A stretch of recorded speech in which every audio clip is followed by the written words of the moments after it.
convenios. Pasamos a nuestro segmento de entrevistas y el día de hoy me acompaña el senador de la zona del Partido Socialista, Gastón Saavedra. ¿Cómo está el día de hoy, senador? Muy bien, muchas gracias por la invitación.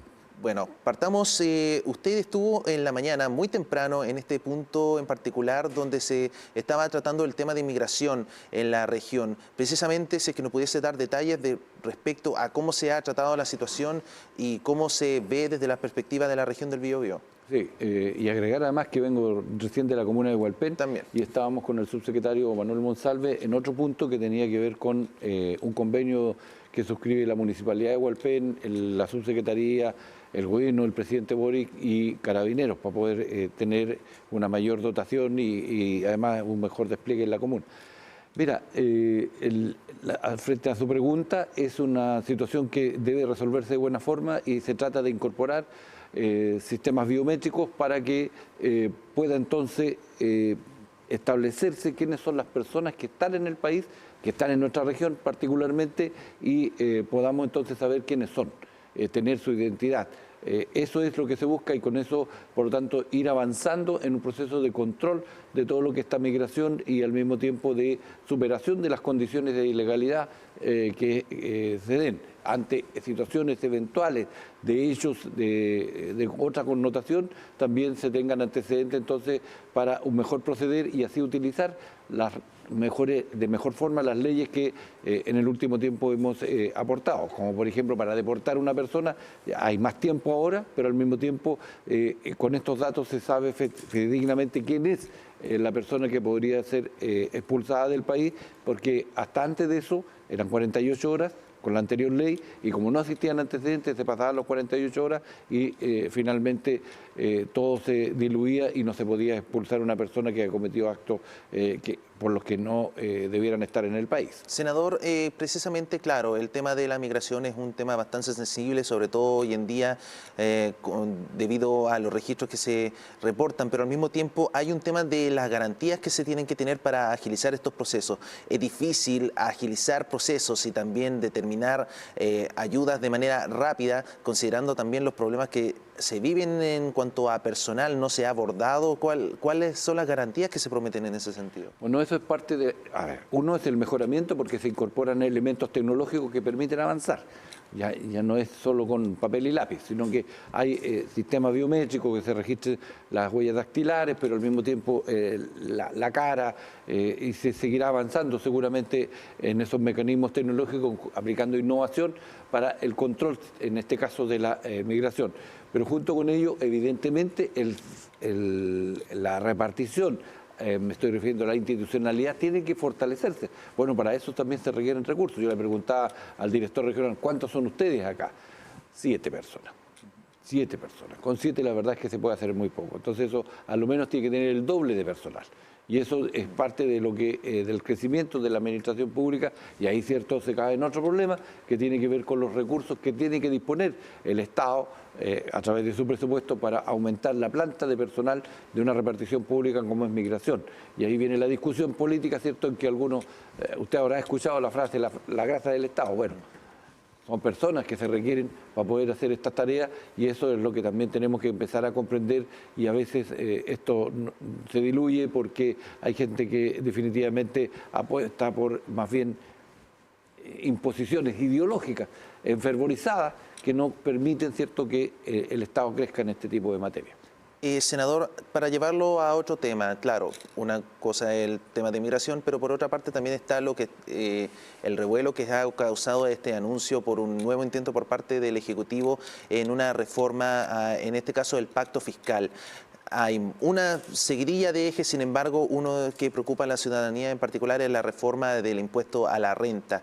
¿Cuál sería la bajada local y en ese sentido, cuál podría ser como los escenarios que podríamos experimentar? Mire, nosotros no queremos mantener un sistema de tributación, estoy hablando del oficialismo, estoy hablando del Partido Socialista, nosotros queremos que haya un sistema de recaudación que sea justo y que sea transparente y confiable. ¿Por qué digo esto? Porque hoy por hoy la tributación, la recaudación que el Estado tiene está fundada en un 43% en el IVA. En Chile hay 7 millones de personas que tienen en promedio un ingreso de 500.000 pesos. Ellos pagan por cada cosa que compran el 19%. Es decir, de los 500.000, prácticamente 100.000 son para impuestos directamente. Lo pagan 7 millones de chilenos. Esa carga impositiva es injusta, es regresiva. ¿Ya? Entonces eso es lo que se quiere normar. Porque el 1% más rico, la verdad es que paga bastante poco. Segunda cosa, la evasión y la elusión es muy grande en el país. Y no evaden justamente quienes son los que menos ganan en el país.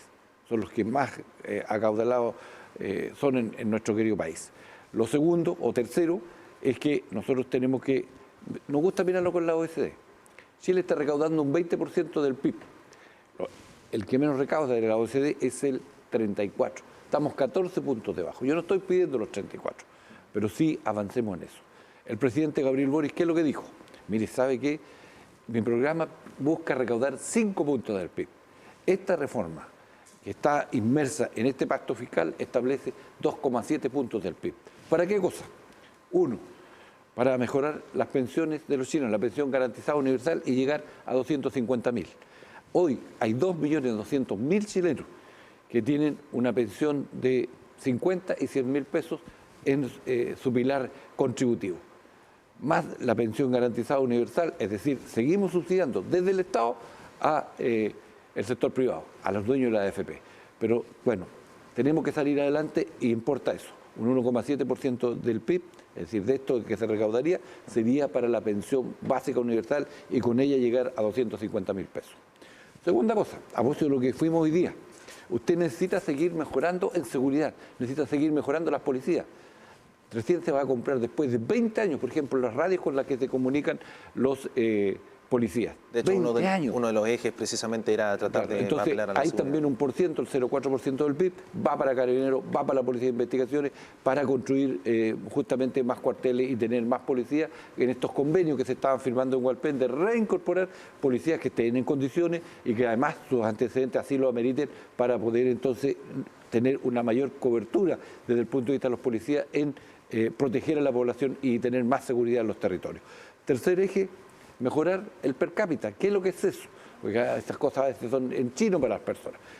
El per cápita es el monto en dinero por cada persona que está inscrita en los CEFAN o en los consultorios a la antigua. Hoy son 10, subiría a 12.000 pesos. Y para eso se requieren recursos públicos, para mejorar la salud entonces en los barrios. Y dentro de eso mismo, acortar la fila de espera que hoy día tiene los hospitales en la búsqueda de atenciones más especializadas. Y otro tema que también es importante, ¿cuántos chilenos y chilenas se dedican hoy día a cuidar a un familiar, a un hijo y no tienen ingresos? También entonces para montar este sistema de cuidado también está destinado un monto de este recurso. Senador, bajo esa línea, ¿cómo ha sido el diálogo con la misma oposición? Es complejo. Pero ellos pidieron que se diera, por lo tanto, a conocer para qué querían esta plata. Esa es una cosa. Pero también dijeron, oiga, es que queremos medidas pro crecimiento. La depreciación acelerada, eso permite, ¿cierto?, que se pueda invertir en comprar maquinaria, equipo, y por lo tanto haya un incentivo impositivo para que, de impuesto me estoy refiriendo, para que puedan entonces lograr comprar este equipamiento y con ello mejorar los índices de crecimiento y de productividad y con ello el país crezca y por tanto genere más empleo. Tenemos además un compromiso de seguir financiando un subsidio a la pequeña y mediana empresa para que siga pagando el ingreso mínimo que aumentó a 500. Y eso hay que sostenerlo. Y para sostenerlo usted tiene que inyectar recursos, tiene que hacer sostenible esta tarea. ¿Cómo es sostenible? Inyectándole recursos a la pequeña y mediana empresa que permita, por lo tanto, mantener empleo, pero también tener sueldos dignos, porque de eso se trata esto. Senador, para no estar tan ajenos a lo que ha ocurrido en la coyuntura nacional, el caso convenios, eso ha despertado obviamente muchas críticas en la administración de los recursos públicos. Así y también es. Más importante en el mismo mecanismo que es de entre medio, incluso se está hablando de cambios que podrían aplicarse a la ley de presupuesto para el año 2024. Desde la Cámara Alta, ¿cómo se analiza la situación? ¿Hay recomendaciones? ¿Hay análisis? ¿Cuál es la evaluación? Mira, esto tiene varias cosas. Yo no me voy a remitir a la parte esta de crónica rosa de lo que está ocurriendo. Claro. Lo que sí pido es que dejemos que la institucionalidad funcione, que lo que está haciendo la fiscal y el Poder Judicial lo haga, investigue, lo que está haciendo la Contraloría también. Saludo lo que hicieron, ¿cierto?, de apartar 3 funcionarios, son decisiones que se tienen que tomar. Pero ¿qué tenemos que hacer nosotros? No se puede mantener, ¿cierto?, el descontrol, tenemos que tener control y por lo tanto el presupuesto se va a discutir seguramente arduamente, pero tenemos que tomar medidas sanas para fortalecer el proceso de regionalización. Es decir, yo soy partidario de terminar con la libre discreción. Aquí todo recurso pasa, ¿cierto?, por el Consejo Regional y allí se aprobará o se rechazará o se preguntará si es que hay algunas dudas respecto a la asignación de recursos, pero no puede ser a libre arbitrio. Segundo, la Contraloría que tenga una dedicación exclusiva a los controles presupuestarios. No podemos tener este descontrol y después al tiempo, oh chuta, había algo de esto. El control que existía y que permitía tener antecedentes antes desde la Dirección de Presupuesto, también hay que reponerlo. Más otras leyes que debieran sancionar y que yo espero que salgan de este consejo o comisión que estableció el presidente para que se establezca, ¿cierto?, una serie de parámetros y, por lo tanto, proyectos de ley que tendremos que aprobarlo, porque no podemos cejar en lo siguiente. Debemos tener más y mejor regionalización, más y mejor democracia regional, más y mejores gobiernos regionales. Se trata de seguir descentralizando el país. Esto no puede atrofiar este proceso por errores absolutamente detestables, o sea, no los podemos aceptar. Ya, sea quien sea, no los podemos aceptar. Senador, claro, usted mencionó a Contraloría, que podría ser la indicada, pero no olvidemos que Contraloría no solamente abarcaría un gran espectro de escenarios en realidad. El rol de los consejeros regionales también es importante también para el proceso de descentralización que usted menciona. ¿Se está considerando también?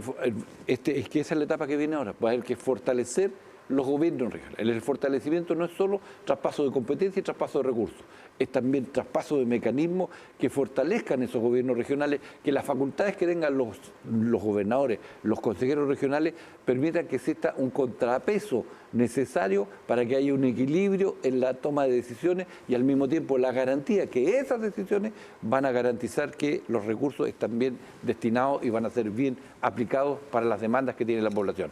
Pero también hay otro tema, porque si usted se da cuenta, claro, fuimos o son laxos los gobiernos regionales en la entrega de recursos. ¿Pero a qué le entregan los recursos?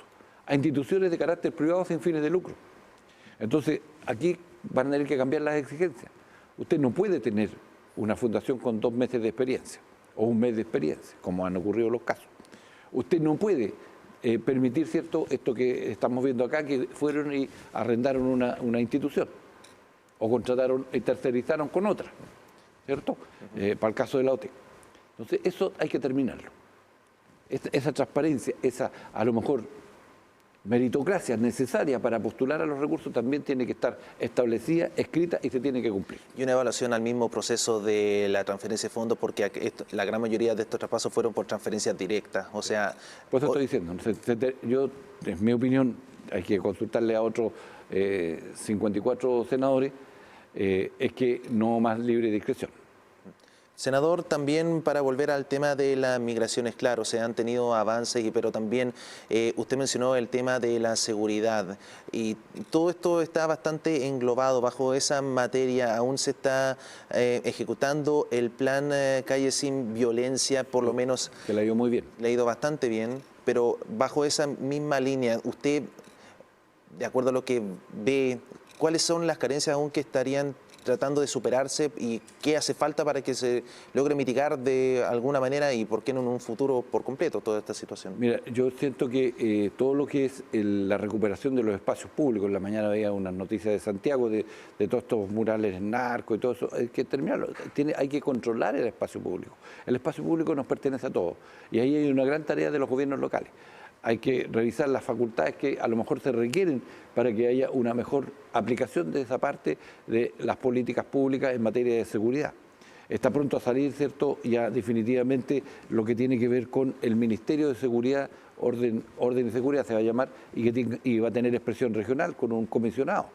Entonces, todo eso viene y tenemos que adecuarlo y tenemos que dotarlo de recursos, de facultades, pero al mismo tiempo de un trabajo vinculante entre esa parte que va a estar en la superestructura regional y lo que ocurre en las comunas.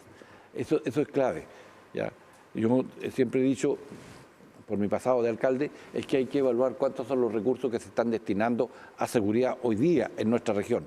Usted sabe que hay un 2% del presupuesto de la región del presupuesto de la región va para proyectos que se aplican en seguridad prácticamente en todas las comunas de la región. Hay que evaluar si esos proyectos efectivamente son eficaces, son efectivos en el control de la delincuencia, contribuyen a la recuperación de espacios públicos. ¿Cuántos de esos equipos municipales efectivamente cumplen con este desafío? Y no solo tengamos espacios como para dar trabajo y pagar sueldos. Se trata de tener políticas públicas que el principal objetivo sea tener comunas seguras, con participación de la ciudadanía, con recuperación de los espacios públicos, con trabajo vinculado con las policías, Carabineros de Investigaciones, con la aplicación de esta política principal, ¿cierto?, de lucha contra las bandas organizadas o el crimen organizado y todo lo que tiene que ver con el fortalecimiento de instituciones que tienen que ver con el control.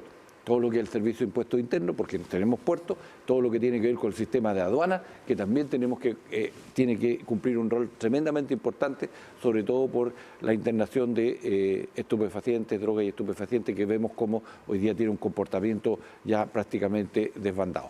Senador Gastón Saavedra, muchas gracias por acompañarnos el día de hoy en esta edición de TVU Noticias Tarde. No, muy amable, muchas gracias. Nosotros nos vamos a una pequeña pausa, sin embargo, no se despegue de las pantallas de TVU, que en breve volvemos con más noticias.